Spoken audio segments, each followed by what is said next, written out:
Olá, doutores. Boa tarde a todos. Meu nome é Sérgio Torres Teixeira.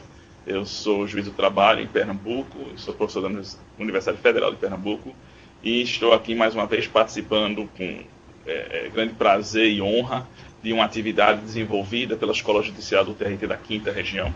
É sempre um prazer retornar aqui a Salvador e a Bahia, e um prazer, eu acho, especial participar de um evento como esse, mediante essa atuação da Rede Educação e dessa teleconferência, e poder então conversar aqui com meus colegas aqui em Salvador e também em várias partes do interior do estado da Bahia.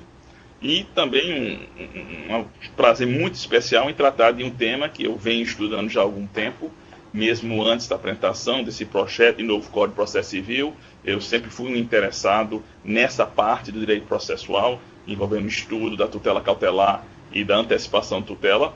E aí, então, quando surgiu o projeto, eu tive acesso ao mesmo, comecei a ler os primeiros artigos, que achei interessante essa parte da introdução ao sistema processual novo, mas aí, a partir de 10 ou 15 minutos, eu já comecei a examinar e estudar o capítulo, ou melhor, o título que seria dedicado à tutela de urgência e à tutela de evidência, que é a matéria que nós vamos abordar hoje. Eu dividi a exposição em alguns pontos específicos. Eu vou fazer primeiro uma introdução à sistemática processual atual, o processo de hoje. Depois vou caminhar para ver o processo de amanhã, como será então essa nova sistemática, uma vez aprovado esse projeto de novo Código de Processo Civil. E a partir dessa análise ainda introdutória sobre o sistema processual de hoje e o sistema processual de amanhã, passaremos então a fazer uma análise mais específica sobre a antecipação de tutela e sobre a tutela cautelar, e depois uma análise nos dispositivos legais, ainda no projeto de lei, mas nos dispositivos legais que vão disciplinar essa matéria no novo Código de Processo Civil. Finalizando, então, farei uma abordagem envolvendo a aplicabilidade desses institutos, a importância da aplicabilidade desses institutos no âmbito da justiça do trabalho, no âmbito do processo trabalhista, e aí espero ter, então, tempo ao final para abrir a palavra, para discutirmos, então, eu ter um feedback de vocês em relação a dúvidas, em relação a questionamentos, críticas também em relação ao próprio sistema. Eu, pessoalmente, tenho algumas colocações que considero como críticas em relação a partes negativas da respectiva proposta, em que pese, de uma forma geral, eu acho muito bem-vinda essa inovação que nós vamos ter envolvendo a tutela cautelar e a tutela antecipatória, ou tutela de evidência. Nós vamos examinar isso, então, no decorrer agora da nossa exposição. Antes de começar a tratar especificamente do tema, deixa eu fazer uma abordagem geral sobre o nosso sistema processual de hoje e como nós devemos encarar o sistema processual que vai surgir amanhã. Eu costumo dizer nas minhas aulas que nosso sistema processual ele tem uma grande virtude, que é ser extremamente informal. E quando eu comento isso, eu sempre vejo uma certa estranheza na plateia, especialmente quando ela é formada por profissionais que já atuam, juízes, advogados, quando eles analisam o sistema processual brasileiro ser informal, ele primar pela instrumentalidade e não pelo formalismo. Eu vejo essa estranheza no rosto das pessoas, porque nós estamos acostumados a ver o processo, especialmente o processo civil, como um sistema muito fechado e extremamente formal. Mas, na realidade, o nosso sistema é extremamente informal. Agora, ele acaba sendo formal na prática em virtude da forma de interpretar e atuar dos profissionais que atuam no âmbito dos nossos órgãos jurisdicionais. Eu acredito que nossos juízes, nossos advogados, nossos servidores, de uma forma geral, são extremamente formalistas. Mas o sistema não é. O sistema é muito informal. E se nós formos encarar o sistema como ele é apresentado pela nossa legislação, nós vamos conseguir, então, ver que esse informalismo só vai trazer benefícios ao sistema processual e vai conseguir fazer com que o processo atinja uma maior efetividade e, então, alcance maior aceitação e satisfação diante da sociedade. Uma frase, uma reflexão para nós começarmos a nossa conversa. Se o Neto quiser passar isso aí, colocar o slide aí na tela. O processo judicial, nosso processo, para que ele seja grande, ele antes deve ser pequeno. Para ser grande, antes o sistema processual tem que ser pequeno. O que é que eu quero dizer com isso? Qual é o raciocínio que eu quero desenvolver com isso? O sistema processual ele tem um objetivo, que é servir de instrumento para que o Estado possa exercer a jurisdição e, ao final de uma demanda judicial, entregar alguma forma de proteção aquele cujo direito foi reconhecido. Entregar ao cidadão a tutela jurisdicional e, com isso, então, resolver a respectiva demanda, o respectivo litígio. Esse é o objetivo do processo. Para que ele consiga, com eficiência, atingir esse objetivo, para que ele seja efetivo, para que ele tenha efetividade, o processo judicial precisa antes ser pequeno, no sentido de ele ter que cumprir essa função, sem se tornar o principal alvo dos debates travados diante do juiz perante os respectivos advogados. Vamos imaginar a seguinte situação. Vamos imaginar um clássico aqui da capital, entre Vitória e Bahia, né? E vamos avaliar a atuação do respectivo juiz, o árbitro que apitou a partida. Quando é que esse árbitro será considerado um grande árbitro? Quando, no dia seguinte ao clássico, ele não for objeto de comentário. Ninguém comentar a atuação dele. Por quê? Porque ele foi pequeno e, para tanto, foi grande. Ninguém notou a atuação dele, porque ele cumpriu a sua missão. Ele fez com que aquele clássico se desenvolvesse de forma regular, não houve maiores confusões, ele atuou bem, atuou de forma segura, e aí então no dia seguinte ninguém falava do árbitro, só falava daquele lance, ou daquele outro, daquele gol perdido, etc. e tal. Aí sim, né, aquele árbitro, ao ser pequeno e quase não ser notado durante o desenvolver do respectivo clássico, se tornou grande e teve uma excelente atuação. O processo tem que ser assim. Ele não pode se tornar o principal alvo de discussões durante a tramitação da respectiva demanda. Ele tem que cumprir sua missão silenciosamente para que, ao final, né, a justiça seja realizada, a tutela seja entregue, e aí as pessoas vão notar, olha, o processo funcionou tão direitinho, foi tão bom pleitear, defender, obter a tramitação processual, receber aquela decisão do juiz e conseguir, então, a concretização da justiça. Quando isso ocorrer, quando o processo for pequeno durante sua tramitação, porque não foi notado que cumpriu adequadamente todas as suas atribuições, todas as suas missões, ele então será grande. Ele então será reconhecido como um instrumento eficaz, um instrumento eficiente para cumprir essa sua missão maior, que é permitir a concretização da justiça. Então é esta visão que devemos ter do processo. Antes de ser grande, ele deve ser pequeno. E eu vou ter como ponto de partida agora dois dispositivos legais que eu vou pedir ao Neto novamente para mostrar rapidamente na tela, envolvendo, né, esse pensamento agora traduzido, né, na nossa legislação relativamente recente. Um dispositivo que foi introduzido na Constituição pela Emenda Constitucional número 45, que foi o inciso 78, né, que fala sobre o processo de razoável duração e a garantia aos meios necessários para permitir a celeridade da tramitação do processo, e uma proposta de artigo nesse projeto do novo CPC, que é o artigo 4º, que trata também dessa garantia, dessa busca por um processo de razoável duração e essa garantia que o cidadão teria de obter a solução integral da lide, incluindo aí nesse artigo 4º a seguinte expressão: a solução integral da lide, incluindo a atividade satisfativa. Ou seja, não é apenas o reconhecimento do direito, mas é a efetiva concretização desse direito. Torna-se, então, sob essa ótica, um direito fundamental do cidadão. Porque o inciso 78 do artigo 5º, né, é uma garantia fundamental do cidadão. Um direito fundamental de qualquer integrante da nossa sociedade, como garantia constitucional do processo. Veja a relevância que assumiu, né, esse objetivo, essa diretriz, né, do nosso legislador, elevado agora ao plano de direito fundamental previsto na Constituição. O direito a um processo de razoável duração, né, no sentido do direito de um processo que produza um resultado satisfatório, produza um resultado útil. Isso é um direito do cidadão, um direito de todos nós, juízes, servidores, advogados, membros do Ministério Público, todos aqueles que atuam no processo, têm perante o cidadão. É um dever meu enquanto magistrado, um dever de vocês enquanto juízes, advogados, servidores, fazer com que esse direito fundamental seja concretizado. E, para tanto, nós temos que encarar o sistema processual um pouco diferente da forma como ele vem sendo visto e vem sendo manuseado nas últimas décadas. Né? Nós tivemos, então, uma evolução recente em virtude de algumas modificações, mas eu acredito que ainda temos um problema muito sério de mentalidade envolvendo aqueles que atuam no processo. Eu acho que o nosso legislador está adiante, está mais na nossa frente em comparação com a nossa visão de operador do processo. Mas vamos lá. Então, nós temos um sistema processual que, para ser grande, precisa antes ser pequeno. Nós temos um sistema processual que almeja estabelecer a duração razoável, a produção de um resultado satisfatório e útil ao cidadão como objetivo, como garantia constitucional do processo, como direito fundamental do cidadão. Então eu pergunto a vocês, doutores, qual é o perfil desse sistema processual que nós desejamos? Nós vamos ter um sistema processual diferente amanhã, eventualmente quando o projeto for aprovado. Qual é o perfil? O que é que nós esperamos desse sistema processual? Eu gosto de fazer essa pergunta e gosto de esclarecer que quando eu faço a pergunta eu quero desconsiderar a sua posição.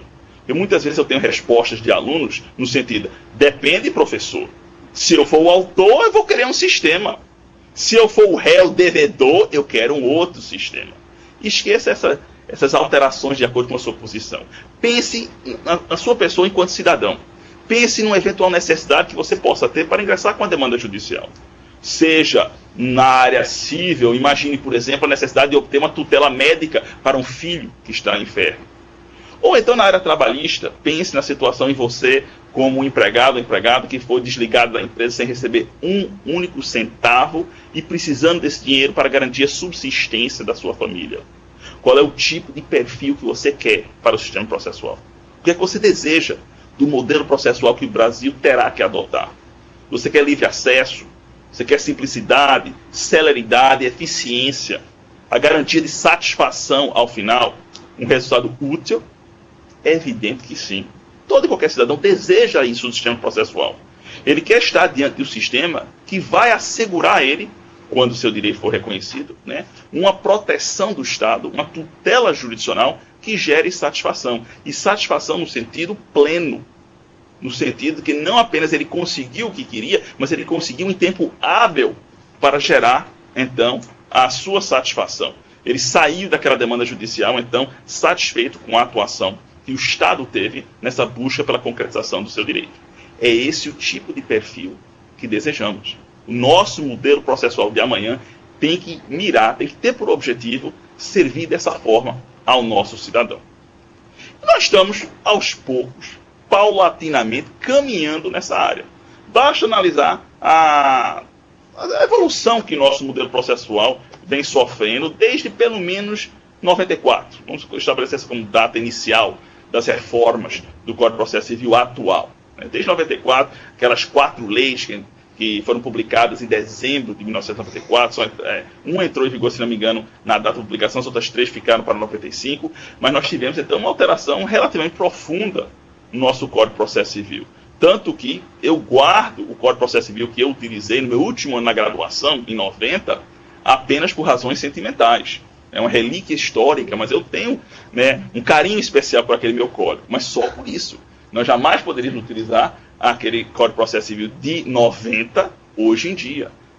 Foi uma transformação bastante acentuada, talvez 45%, talvez 50% dos dispositivos, dos artigos do Código de Processo Civil foram afetados de uma ou de outra forma. E essa evolução tem se mostrado muito interessante em relação a alguns aspectos. Por exemplo, uma preocupação em conscientizar o cidadão que atua no processo, seja como parte, seja como advogado, juiz ou servidor, da sua responsabilidade perante a sociedade, perante o Estado, no desenvolvimento daquele processo. A necessidade de levar a sério o processo, de definir com exatidão quais são os deveres das partes e de todos aqueles que devem atuar perante o processo, como faz o nosso artigo 14.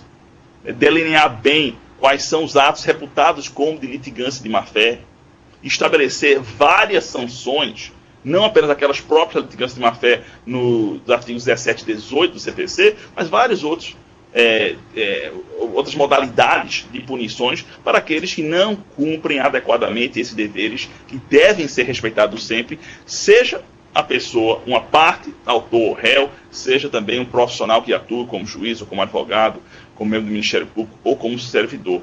Buscar uma conscientização acerca da importância do sistema processual e desses deveres.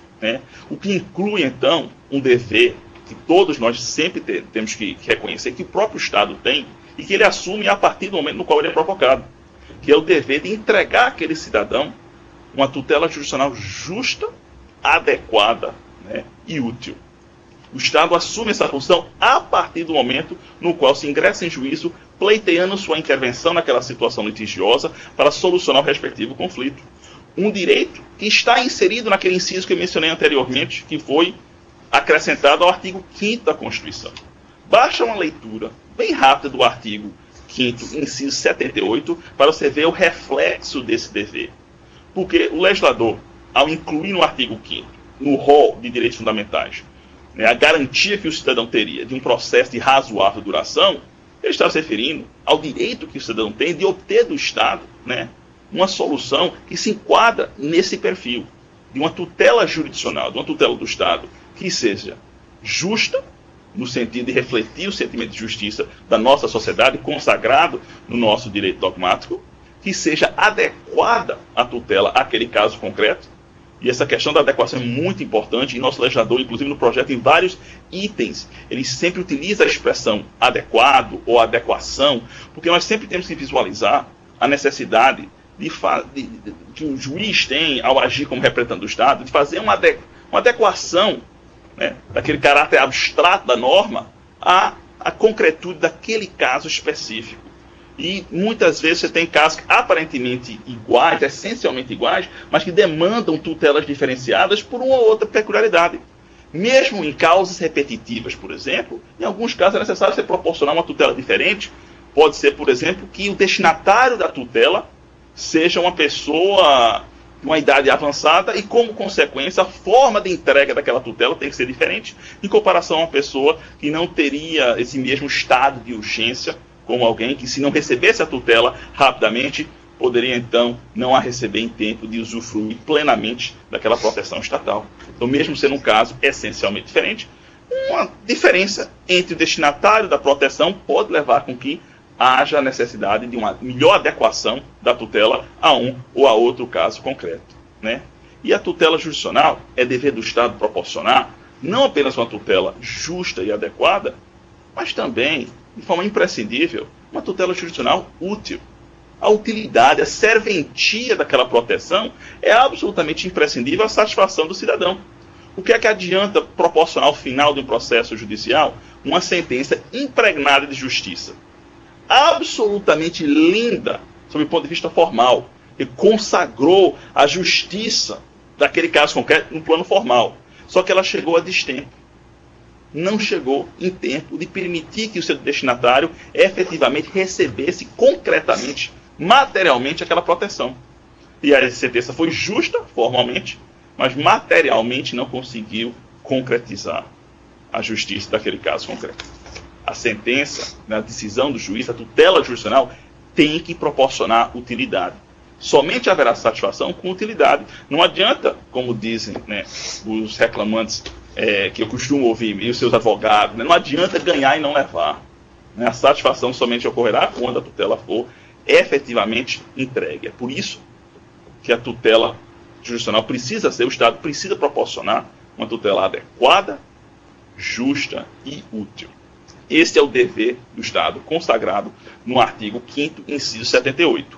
Este é o direito fundamental do cidadão, a garantia constitucional do processo que o cidadão detém em virtude da inclusão no artigo 5º desse inciso 78.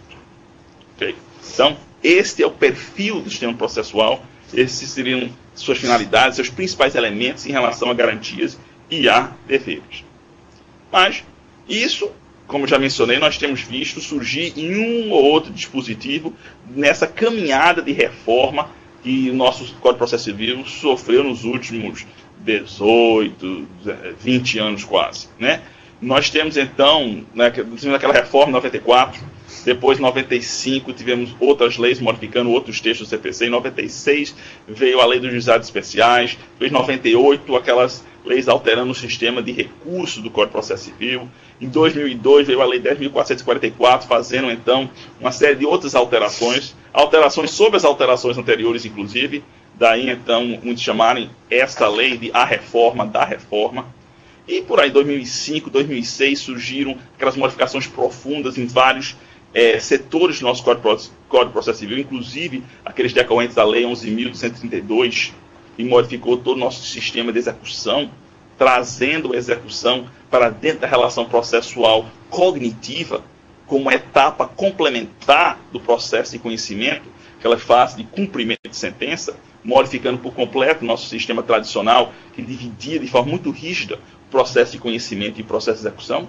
Foi efetivamente uma mudança muito profunda no âmbito do processo civil, em que pese, no meu entender, o nosso processo de trabalho sempre foi assim, sempre foi. Talvez nós não tínhamos essa mesma imagem do sistema processual como uma única relação processual com tutela cognitiva e tutela executiva dentro da mesma relação, mas se nós formos examinar hoje, aos olhos desse nosso novo sistema processual no processo civil, nós vamos ver que nosso sistema já era assim antes.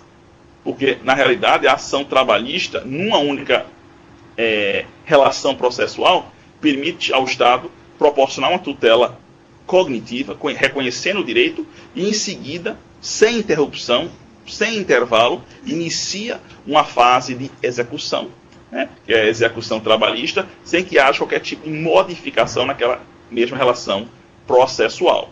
Diferente do que ocorria antes no processo civil, quando nós tínhamos um processo de conhecimento e um processo de execução autônomo, iniciando uma nova relação processual, um novo sistema processual, posteriormente ao reconhecimento daquele direito por meio de uma sentença condenatória, ou então até dispensando um processo de conhecimento quando se tratava de um processo de execução fundado em título executivo extrajudicial. Então, nosso sistema sempre foi assim. O sistema processual civil é que só recentemente, então, passou a ter essa mesma forma, essa mesma sistemática. Pois bem, então, nós estamos sofrendo todas essas alterações, surgindo vários debates e discussões acerca da aplicabilidade de alguns desses institutos ao processo de trabalho. Posteriormente, eu tratarei desse assunto com vocês, quando nós vamos discutir a questão da aplicabilidade desses novos institutos ao processo de trabalho, mas temos que anotar aí que sempre há esse debate. Toda vez que surge um instituto no processo civil, a primeira questão que vem a ser discutida entre juízes, entre professores, entre advogados, é se aquele instituto seria ou não seria aplicável ao processo de trabalho. E nós temos, então, várias divergências em relação a alguns institutos. Só para citar um exemplo muito comum, o da multa do artigo 475J, e até hoje, né, gera vários debates, alguns defendendo a aplicabilidade e outros não, né. Pois bem, então, né, nós temos essas várias alterações, e agora, então, nós estamos na véspera, talvez, do surgimento de uma modificação extrema ou radical, porque vai ser a adoção de um novo Código de Processo Civil.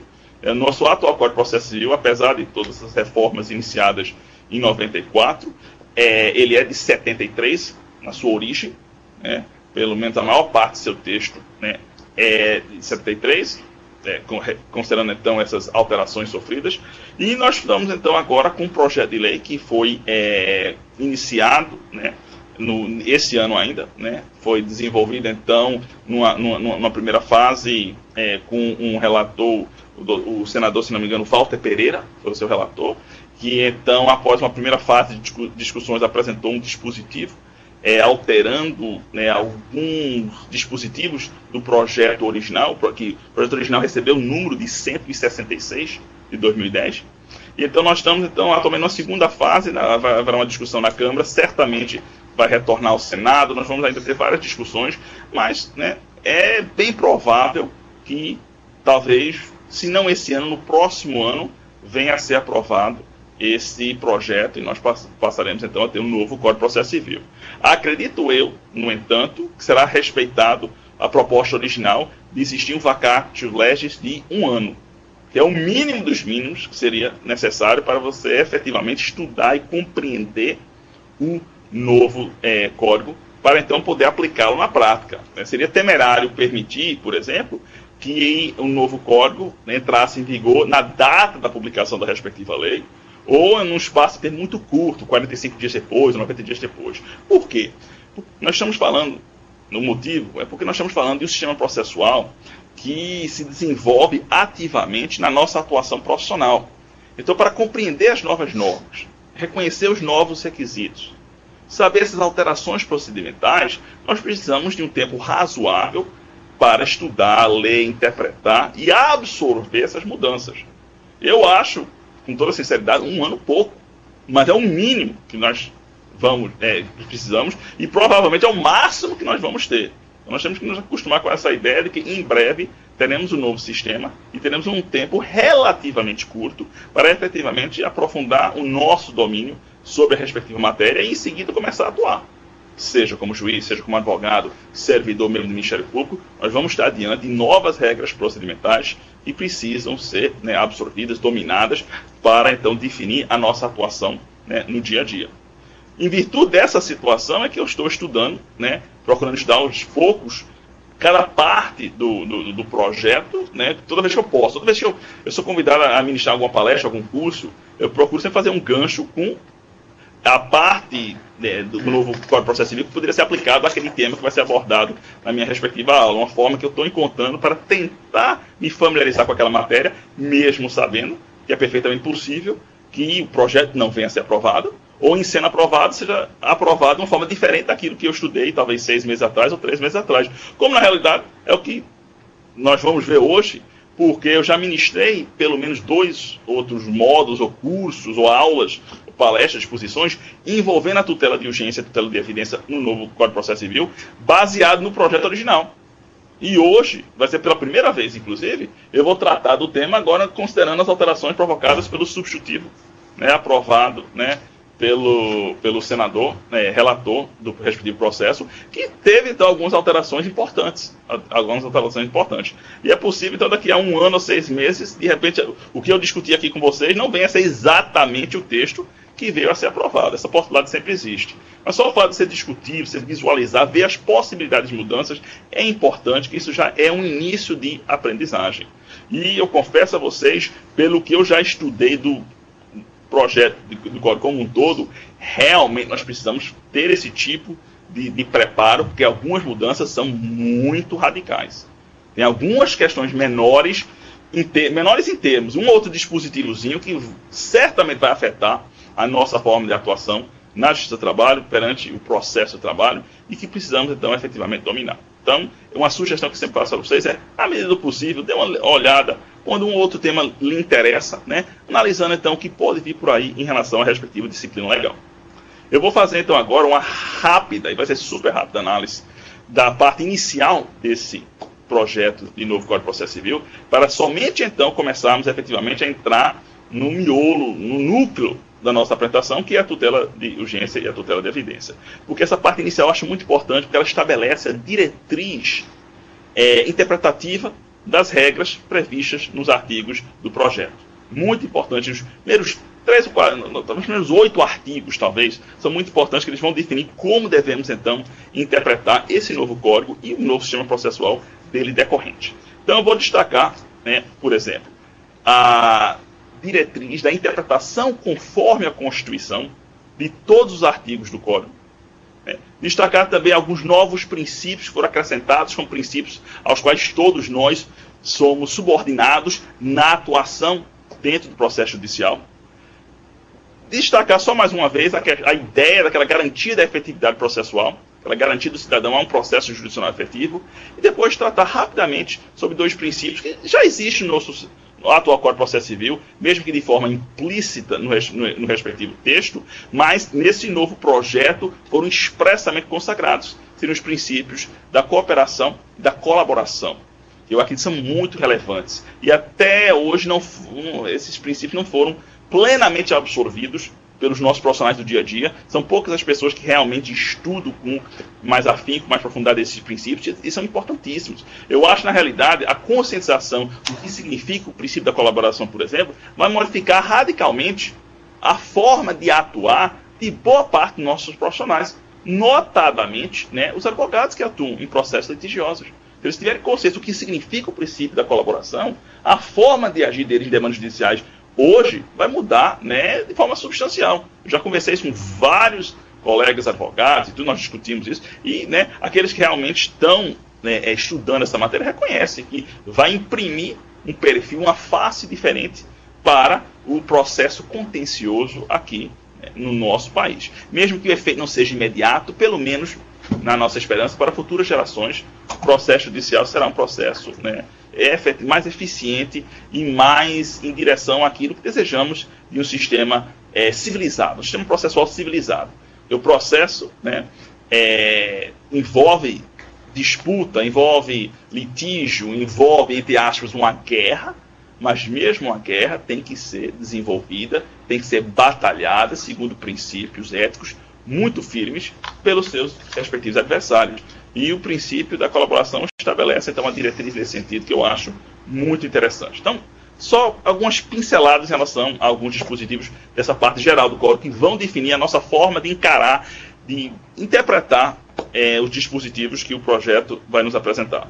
Primeiro, logo o artigo 1º do respectivo projeto. Eu acho fantástico esse artigo 1º, não porque ele é necessário, porque na realidade ele estabelece algo que é uma obviedade, algo que é evidente. Na realidade, qualquer estudioso da ciência jurídica poderia ler esses dispositivos e dizer, olha, isso aí é totalmente prescindível, totalmente dispensável, porque é uma regra básica da hermenêutica, o teor do respectivo artigo. Mas eu achei importante colocar na letrinha da lei, colocar de forma expressa algo que é realmente uma regra básica de hermenêutica processual, significando o artigo 1º, essencialmente, impondo, na realidade, que a legislação processual constante no respectivo código seja interpretado e aplicado, né, segundo os princípios e valores consagrados na Constituição. É um texto, né, bem enxuto, que eu vou ler rapidamente para vocês, estabelecendo o seguinte, o teor desse artigo 1º. O processo civil será ordenado, disciplinado e interpretado conforme os valores e os princípios fundamentais estabelecidos na Constituição da República Federativa do Brasil, observando-se as disposições deste Código. Veja aí, então, né, o processo civil vai ser ordenado, disciplinado e interpretado segundo, né, conforme os valores e princípios fundamentais da Constituição. O que é que está se dizendo aqui? Que você, ao interpretar, ao compreender, ao aplicar as regras processuais constantes na legislação processual civil infraconstitucional, terá que fazer esse trabalho de hermenêutica, esse trabalho de interpretação e também o trabalho de aplicação, sempre à luz da Constituição. Sempre levando em consideração os valores maiores que estão consagrados no texto constitucional, como aquele que nós mencionamos envolvendo a duração razoável do processo, e como outros também, ampla defesa, o contraditório, publicidade dos atos processuais, motivação das decisões, todas aquelas garantias constitucionais do processo, e outras garantias e outras diretrizes constitucionais terão que ser observadas na interpretação da legislação infraconstitucional. Eu vou dar um exemplo fantástico de como o Supremo já adotava essa diretriz de forma muito explícita, mesmo antes da apresentação do projeto. Vocês se recordam de toda aquela celeuma envolvendo a obrigatoriedade ou não da submissão prévia de um conflito a uma comissão de conciliação prévia antes do ingresso em juízo.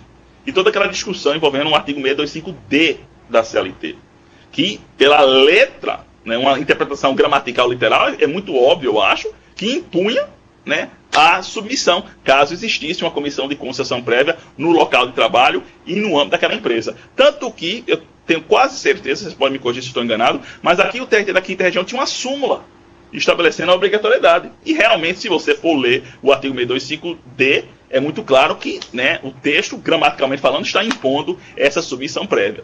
Mas aí foram propostas duas ADINs em face desse artigo 625D, e chegou ao Supremo, o ADIM demorou lá muito tempo, mas, né, ano passado o Supremo se manifestou ainda em sede de pronunciamento incidental, seja, não julgou o mérito ainda. Foi uma análise de um pedido de liminar de suspensão da eficácia do artigo 625D. E o Supremo adotou o seguinte entendimento, né? Se fosse interpretado o artigo 625D no sentido de ser uma obrigação a submissão do conflito a uma comissão de conciliação prévia, antes de propor uma ação trabalhista, o empregado seria obrigado a submeter aquela comissão, se essa fosse a interpretação a prevalecer, o dispositivo seria inconstitucional, que iria ao encontro do princípio da inafastabilidade da jurisdição, do livre acesso ao judiciário.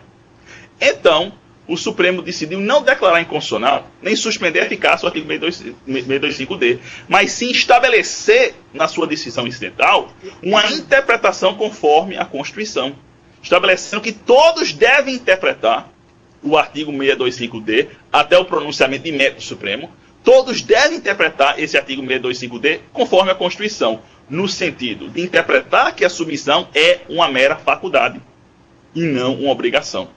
Assim, a interpretação estará em sintonia, em harmonia com a Constituição. Então o Supremo não declarou inconstitucional, estabeleceu uma interpretação conforme a Constituição, que é o que o artigo 1º estabelece que todos nós temos que fazer. Ao interpretar um dispositivo infraconstitucional, temos que interpretá-lo à luz dos valores e dos princípios consagrados na Constituição. Então toda vez que você for interpretar um dispositivo processual, no processo civil, no processo de trabalho, você tem que interpretá-lo à luz do texto constitucional, à luz daqueles valores, daquelas garantias, daquelas diretrizes, para com isso extrair daquele dispositivo infraconstitucional tudo que ele pode proporcionar de bom em direção à concretização daquele valor maior consagrado na Constituição, daquele princípio consagrado na Constituição. É nossa obrigação, é nosso dever, enquanto jurista, enquanto profissional do direito, ter essa interpretação. Então o artigo 1º estabelece a regra básica da hermenêutica processual com base, né, no que nós vamos visualizar nos artigos seguintes desse projeto de novo CPC. Sempre os dispositivos devem ser interpretados à luz da Constituição. Sempre devem ser compreendidos e aplicados, levando em consideração as garantias, os direitos fundamentais, os valores e princípios consagrados no texto constitucional. Então essa é uma diretriz extremamente importante, e logo no artigo 1º, para deixar isso tudo muito claro. Por isso eu gostei tanto desse artigo. Não porque ele cria algo novo, porque ele apenas repete algo que é óbvio. Mas, convenhamos, muitas vezes nós esquecemos daquelas nossas aulas de introdução ao direito, né? Eu não posso nem dizer que eu vou esquecer das minhas aulas de hermenêutica jurídica, porque na graduação não estudei hermenêutica jurídica, não era a disciplina oferecida. Só estudei no mestrado e no doutorado. Então, muitos de nós, colegas meus, nunca tiveram uma disciplina de hermenêutica jurídica. Então, não era, talvez, aquele assunto predileto, aquela disciplina favorita.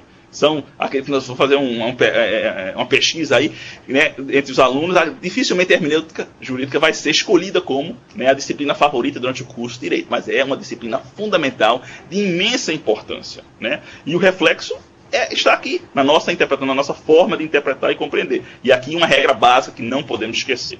Interpretação conforme a Constituição, sempre ao interpretar os dispositivos desse projeto de Código de Processo Civil. Então, primeira constatação muito importante. Uma outra observação, eu vou procurar ser rápido aqui, talvez me empolguei um pouquinho, gastei um pouco mais de tempo do que eu pensava. Alguns novos princípios foram acrescentados como princípios que vinculam a atuação do magistrado na aplicação da lei. O artigo 6º, né, do projeto estabelece alguns princípios que eu achei muito interessantes. A letra do artigo 6º é que, ao aplicar a lei, o juiz atenderá aos fins sociais a que ela se dirige e as exigências do bem comum, observando sempre os princípios. Aí traz um elenco de princípios. Eu achei interessante o seguinte, que ele coloca alguns princípios novos e depois também traz princípios que originalmente, né, são tidos como princípios próprios do direito administrativo, mas tem plena aplicabilidade também dentro do direito processual civil. Né? Quais seriam esses princípios? O princípio da dignidade da pessoa humana. O juiz sempre tem que aplicar esse princípio na sua atuação. Ao aplicar o direito material, ao aplicar o direito processual, sempre tem que respeitar o princípio da dignidade da pessoa humana, tanto em relação ao autor como em relação ao réu. Imprescindível. Ele tem que utilizar sempre o princípio da razoabilidade, ponderando a sua atuação. Eu sempre digo que ser juiz, na minha ótica, e olha que eu completo 20 anos de magistratura esse ano, ser juiz é 20% técnica, que você precisa aprender e sempre desenvolver. E 80% bom senso. 80% bom senso. Razão. Usar a razão, né, o senso comum, para então definir sua forma de atuação. Isso realmente é a forma de atuar de um magistrado. Princípio da legalidade, né, da impessoalidade, da moralidade, da publicidade e da eficiência. Aqueles 5 princípios estão consagrados no artigo 37, caput da Constituição. Foram repetidos aqui. Então o juiz, na sua aplicação da norma material e processual, também tem que observar o princípio da legalidade, da moralidade, da impessoalidade, da publicidade, né? E também da eficiência. E o princípio da eficiência aqui, naturalmente, vai ter um gancho com a ideia da eficiência processual, da eficiência do Estado na consecução daquele seu objetivo, que é proporcionar uma tutela jurisdicional justa, adequada e útil. Aquele dever do Estado que ele tem perante o cidadão, de gerar, ao final, plena satisfação. Tem tudo a ver com a ideia do princípio da eficiência na atuação do juiz. O juiz, ao agir, tem que sempre ter essa preocupação. Ele, como representante do Estado, tem a missão de cumprir esse dever do Estado. Que dever? O de proporcionar ao cidadão uma tutela jurisdicional justa, adequada, né, e útil. Eficiência é isso. A satisfação só será produzida quando isso, então, for gerado e consagrado perante o respectivo cidadão. A ideia de uma tutela jurisdicional efetiva, inclusive, está expressamente consagrada nesse projeto do novo CPC, no seu artigo 4º. Numa frase muito simples, muito singela, bem direta, estabelece o seguinte, artigo 4º do projeto. As partes têm direito de obter em prazo razoável a solução integral da lide, incluída a atividade satisfativa. Veja aí, então, a repetição, talvez um pouco mais minuciosa disciplina aí, daquela ideia do inciso 78 do artigo 5º da Constituição, quando fala em processo de razoável duração. Mas eu repito o que eu mencionei antes, e agora eu vou enfatizar mais. A ideia do processo de razoável duração não é uma preocupação exclusiva quanto à questão do tempo, que muitas pessoas ligam a ideia do inciso 78, quando falam em razoável duração, quando falam em celeridade na tramitação do processo, eles levam a crer que aquilo é uma preocupação exclusivamente temporal, que o processo tem que desenvolver-se de forma mais rápida para atender aquelas necessidades. Essencialmente, o que se busca aqui é assegurar que, ao final, a tutela jurisdicional será satisfatória. Ou seja, quando ele receber aquela tutela jurisdicional, ele vai receber e aquilo vai produzir satisfação. Lógico que isso pressupõe uma tutela jurisdicional entregue num tempo razoável, mas implica essencialmente que essa tutela será efetiva, porque vai gerar esse sentimento de justiça, essa compreensão de que foi uma tutela adequada, e a satisfação decorrente da utilidade do respectivo provimento. Então vai além, não se restringe só à ideia do tempo, não. Vai além, gerando aquela ideia de satisfação plena, porque o cidadão sai daquele processo satisfeito com a respectiva atuação do Estado. E uma constatação que nós sempre temos que ter, doutores, é que quando nós iniciamos um processo e desenvolvemos um processo, nós sempre estamos numa situação de desvantagem que, no fundo, é insuperável. Não tem como vencer um grande adversário que nós temos, que eu vou falar daqui a pouquinho, mas já vou mencionar, eu vou antecipar a tutela agora, já mencionar agora, um adversário que nós temos na condução do processo, que é o tempo. O tempo, apesar de ser nosso aliado em alguns momentos, é também um grande adversário que jamais vamos conseguir vencer, no seguinte sentido. Mesmo aquela pessoa que teve seu direito reconhecido e consagrado ao final do processo, certamente houve um lapso de tempo entre o ingresso em juízo e o reconhecimento e materialização daquele direito. Mesmo quando ocorre uma antecipação tutela, nem sempre essa antecipação ocorre de forma liminar, e só então mais adiante, mesmo que de forma incidental, mas mais adiante. Então houve um lapso de tempo dentro do qual aquela parte não desfrutou daquele direito que foi reconhecido como sendo dela. E isso em si causa prejuízo. Mesmo que você receba o seu direito ao final, você tenha o seu direito consagrado, como necessariamente houve um lapso de tempo no qual você não gozou desse direito, isso implicou em prejuízo. E essa batalha de tentar eliminar esse prejuízo é praticamente impossível. O tempo é realmente um adversário invencível. Eu pergunto, por exemplo, a quem é mãe aqui, se você numa batalha judicial pela guarda do seu filho, recebe o reconhecimento de que a guarda é sua do seu filho, mas apenas um ano depois de iniciar a tramitação da ação, e nesse tempo a guarda estava com o seu companheiro, o pai da criança, ou então com outra pessoa, mesmo você tendo reconhecido seu direito depois de um ano, há como, de alguma forma, recuperar aquele ano que você passou longe do seu filho? Nunca. Você nunca terá de volta aquele período de tempo no qual você não pôde gozar do direito que posteriormente foi reconhecido. Isso em si já é prejuízo. E nós, dentro do sistema processual, temos que lutar com isso. Cada dia que passa é um dia a menos sem gozar daquele direito para aquele que ainda não recebeu a tutela jurisdicional. Veja essa situação diante de um quadro no qual nós temos um dever a cumprir que busca o quê? Utilidade e satisfação plena. E olha que desafio praticamente insuperável. O tempo, como dizia Cazuza, não para. E como consequência ele é realmente um adversário insuperável. Mas leve isso em consideração quando você pensa naquele dever de prestar uma tutela jurisdicional adequada. E por fim, ainda nessa parte inicial, vamos só mencionar os princípios da cooperação e da colaboração das partes que estão consagrados nos artigos 6º e 8º do projeto, consagrado de forma expressa. Veja o artigo 5º, estabelece que as partes têm direito de participar ativamente do processo, cooperando entre si com o juiz e fornecendo-lhe subsídios para que profira decisões, realize atos executivos ou determine a prática de medidas de urgência. Veja aí, o direito de participar, de cooperar. O juiz não está isolado no cumprimento dessa missão, não.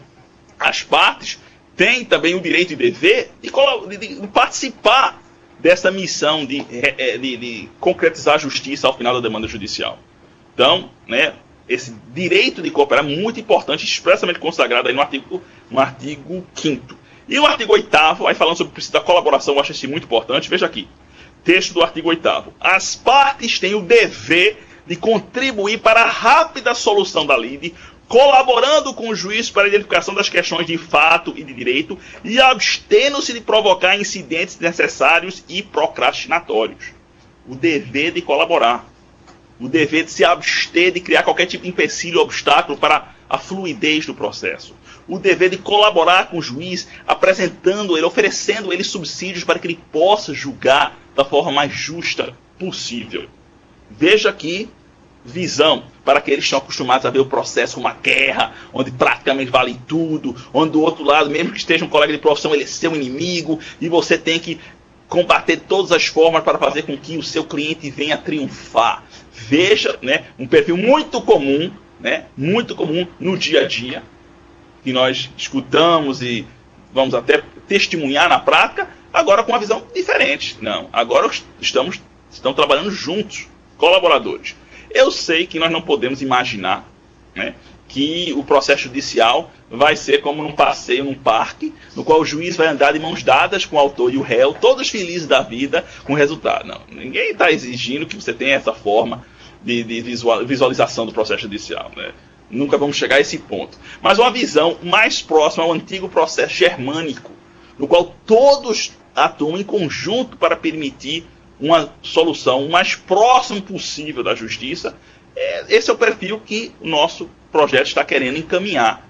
Que mesmo estando diante de um adversário, você tem que ser leal a ele. E você deve a ele, deve ao juiz, deve ao Estado, deve à sociedade o seu esforço na colaboração para uma solução justa.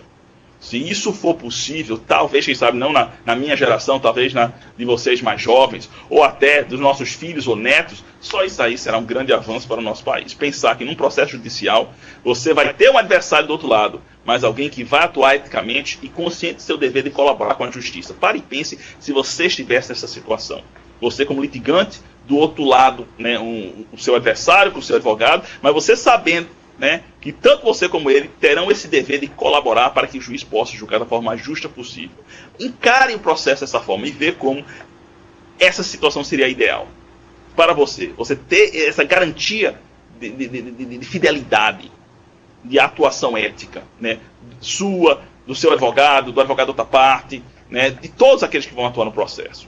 Encare o processo sob esse perfil, sob essa análise e vê se não é isso que você deseja para você. Seja você aquela pessoa que precisa de uma tutela médica para um filho doente, seja você aquele empregado que foi desligado da empresa sem receber um único centavo. Não é esse o tipo de processo que você quer?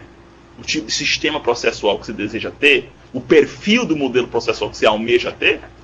Nosso legislador está caminhando nessa direção. Ele está estabelecendo que essa é a diretriz que temos que seguir. Um processo efetivamente ético, com essa preocupação de impor o dever a todos que participam do processo, mesmo os dois adversários.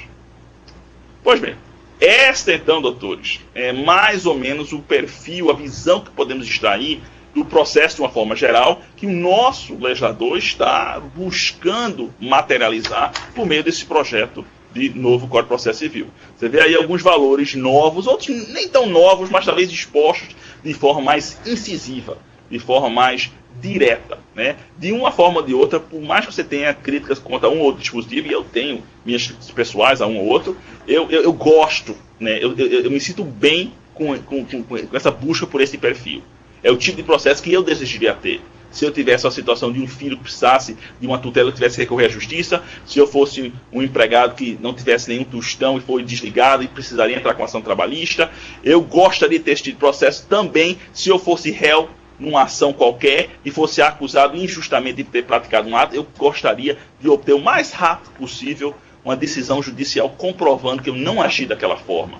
Eu estaria sendo acusado injustamente, que então aquele perfil que foi retratado da minha pessoa naquela versão inicial não correspondia à realidade. Eu quero um processo com fluidez, com rapidez, com eficiência, para ao final consagrar o que para mim seria, né, a tutela jurisdicional ideal. O reconhecimento de que aquelas acusações seriam falsas, seriam infundadas e que de fato, né, nada daquilo aconteceu. Então esse tipo de processo que eu desejaria, que eu desejo para mim, eu desejaria para meus filhos e netos, que eu acredito que todos vocês também desejam, independentemente de sua posição como servidor, juiz, advogado, defendendo autor, réu, acusado, né, seja lá o que for, tenho certeza que esse é o tipo de processo que você deseja para você e para aqueles que participam do núcleo da sua vida. Tenho certeza que pessoas de bem desejam um processo com esse tipo de perfil. Ok, próximo item então no nosso tópico. Agora vamos nos aproximar do assunto, falando sobre tutela de urgência e tutela de evidência. A ideia é a questão envolvendo tempo e processo. Eu já mencionei rapidamente, mas eu vou agora dar continuidade a esse tema que eu acho extremamente interessante, porque eu vejo o estudo do tempo e o processo, né, como nós poderíamos ver uma novela da Globo, né? Eu não sou muito de novela não, eu só vejo de vez em quando eu estou tomando jantar, fazendo meu jantar, mas eu sempre sei que sempre tem drama, sempre tem aquele conflito, aquela proximidade entre o mocinho e a mocinha, e o vilão e o herói. E é sempre interessante ver isso dentro do processo e do tempo, porque eles são dois elementos que em alguns momentos se olham como inimigos, mas são absolutamente essenciais um ao outro, né? A questão do tempo para o processo, né? Nós precisamos de tempo para o nosso processo judicial se nós queremos ter um processo equilibrado, um processo democrático e um processo que respeita aquelas garantias constitucionais previstas no texto constitucional, envolvendo garantias básicas do cidadão. Como é que nós podemos desenvolver um processo justo, equilibrado, democrático, se nós não tivermos tempos para garantias básicas como o contraditório, a publicidade dos atos processuais, a ampla defesa? Não há como. O tempo é imprescindível. Você poderia criar um sistema processual no qual, por exemplo, a ação fosse proposta pela manhã, instruída à tarde, julgada à noite e executada de madrugada. Maravilha, olha a celeridade aí. Mas você ia passar por cima de garantias básicas, como aquelas pertinentes, né, ao contraditório, à ampla defesa. Qual seria o resultado ao final, né? Quer ver um processo rápido, né? Vai estudar o processo em regimes totalitários, para você ver quando não há essa preocupação com publicidade, com ampla defesa, como o processo tende a correr rapidamente. Estude o processo na época da Inquisição e veja como os processos eram muito rápidos naquela época, porque não havia essas preocupações com as garantias constitucionais de hoje, né? Quer ver um processo rápido? Vai estudar um processo que ocorre, um processo extraestatal que ocorre, né, em algumas áreas, alguns morros cariocas, por exemplo, quando algum morador lá vai e fala para o manda-chuva traficante da região, e aí então ocorre aquela tramitação processual super rápida e a execução ocorre de madrugada, literalmente.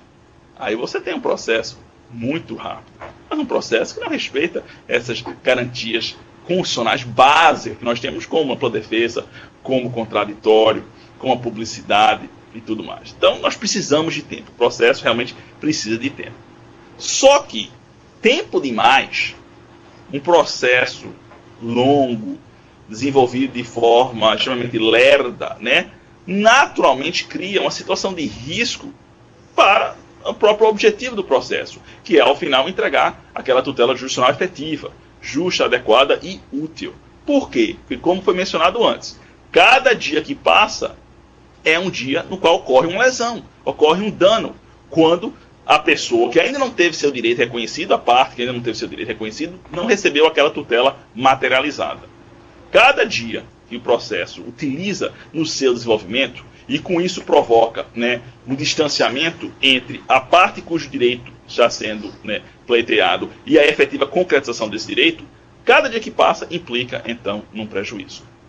E mais ainda, não apenas esse prejuízo decorrente do fato daquela pessoa não estar desfrutando efetivamente daquele seu direito, mas também um prejuízo no sentido que haverá naturalmente, isso é absolutamente natural, um risco maior em relação ao provimento final, em relação à entrega final daquela tutela jurisdicional. Enquanto maior a demora, maior a probabilidade de acontecer alguma coisa nesse interregno de tempo, entre a apresentação da pretensão e o acolhimento da mesma e concretização daquela tutela, né, quanto mais tempo se passa, maiores as chances de acontecer algo. De repente o objeto pode perecer, ou o destinatário da tutela pode falecer, ou pode acontecer alguma coisa que ao final torne inviável o cumprimento daquela nossa missão de entregar uma tutela jurisdicional satisfativa. Então, é óbvio que, sob esse ângulo, o tempo, né, se apresenta como, entre aspas, um inimigo do processo, já que causa dano e aumenta o risco de nós conseguirmos, ao final, apenas uma solução formalmente justa, mas materialmente injusta. Naquela situação de quem ganhou, mas não levou. Obteve o reconhecimento do seu direito, mas não conseguiu a materialização daquele direito. Por quê? Porque o tempo, em excesso, né, minou a possibilidade de uma tutela jurisdicional útil. E o próprio final não gerou utilidade, não gerou serventia. E como consequência, não gerou satisfação. Nós precisamos de um próprio final que materialize uma tutela e com isso simultaneamente proporcione justiça formal, a consagração daquele nosso ideal de justiça, mas também a justiça material, que implique então no recebimento concreto daquela proteção estatal, aquela garantia de que a pessoa, né, obteve ao final o tipo de tutela, o tipo de proteção estatal que ela desejava obter quando provocou o Estado. Então, doutores, nós temos o fator tempo influindo positivamente sobre o processo, quando ele se revela absolutamente imprescindível ao respeito àquelas garantias constitucionais do processo e torna-se necessário para proporcionar um processo seguro, um processo democrático, mas, simultaneamente, ele representa uma ameaça ao processo jurisdicional, uma ameaça à sua efetividade, uma ameaça à sua utilidade, especialmente quando o seu desenvolvimento não é com a celeridade, não é com a fluidez que nós desejaríamos. Aí o que é que nós precisamos? Nós precisamos de instrumentos para buscar um equilíbrio entre o tempo e o processo. Fazer com que essas ameaças venham a cessar, ou pelo menos sejam neutralizadas, né? E esse é talvez o maior desafio do moderno processualista, conseguir esse equilíbrio entre o tempo e o processo. Nós precisamos de um processo que tenha tempo para poder proporcionar aquelas garantias constitucionais do processo, como ampla defesa, como contraditório, mas não tempo em excesso, de forma a comprometer a própria viabilidade da consecução do objetivo do processo, que é gerar satisfação, que é proporcionar uma tutela efetiva. Esse equilíbrio é o nosso desafio. É o grande desafio, eu acredito, moderno processualista. Nós vivemos numa sociedade na qual a rapidez, a velocidade é realmente considerada como essencial. Vá falar para um jovem hoje em dia e na internet que existia 10 anos atrás, aquela que ficava pelo telefone, né? Aqueles não sei nem mais o nome. Vá mostrar isso para um jovem de hoje, assim numa cidade como Salvador ou Recife. Não vai aceitar nunca. Ele quer aquela internet super rápida que você clica no botão e antes de tirar o dedo no botão já está na tela. É isso que ele quer. Ele quer celeridade, quer rapidez. Nossa sociedade hoje, né, se acostumou com esse tipo de, né, pronto atendimento. E é isso que desejamos. Só que, né, temos que ter o equilíbrio necessário, né, entre o fator tempo e o processo para conseguir, então, com eficiência, atingir aquele nosso objetivo. Ok. Essa é a relação, né, complexa, bipolar, entre o tempo e o processo. E o que é que nós temos para tentar, então, administrar essa relação meio turbulenta, meio complicada? Nós temos, dentre outros instrumentos destinados especificamente a incidir, a atuar sobre o tempo dentro da relação processual, buscando de várias formas tentar neutralizar os efeitos nocivos do tempo sobre o processo. Seja mediante medidas que vão buscar afastar o perigo de dano ao próprio objeto litigioso, ou às pessoas envolvidas, ou a outros aspectos da relação processual, seja mediante, em alguns casos, um adiantamento dos efeitos materiais pretendidos ao final do processo. Você tem instrumentos que podem, pelo primeiro meio, pelo segundo meio, buscar proporcionar esse equilíbrio entre o tempo e o processo. sobre determinado ângulo, instrumentos que buscam, então, evitar um dano, ou neutralizar um perigo, um receio fundado de dano sobre o processo ou sobre o seu objeto. Ou então, na realidade, que poderia simultaneamente agir das duas formas, um instrumento que vai buscar proporcionar maior garantia de satisfação mediante o adiantamento dos efeitos daquela tutela pretendida por meio daquela ação judicial.